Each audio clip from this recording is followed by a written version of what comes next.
हेर केटा, यसपालिको दसैँ पनि सक्यो, तर हामीले कोही केटी पट्याउन सकेन।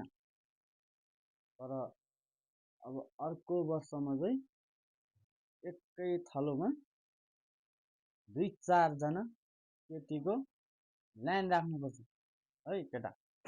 तेरो बुद्धि जब यो दसैँमा केटी पट्याउन सकेन भन्दैमा अर्को दसैँ कुर्नुपर्छ। तिहार बाँकी छैन, तिहार जिल्ली जिल्ला काभ्रे जिल्लामा केटी मिल्ला कि नमिल्ला भन्दै हामी पटास पड्काउने हो नि त। त्यसपछि केटीहरू त लाइन हुन्छ नि त।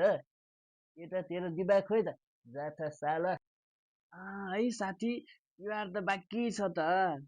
मैले त कस्तो बिर्सिरहेँ के।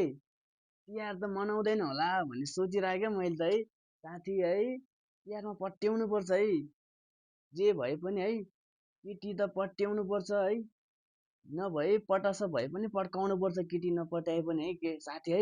अनि तिहार बनाउँदैन र यस्तो हुन त यस्तै यस्तै सोच्न दिमाग हुने व्यक्तिहरूले गर्दा नि हो हाम्रो देशको विकास अलि कमै भएर गएको है।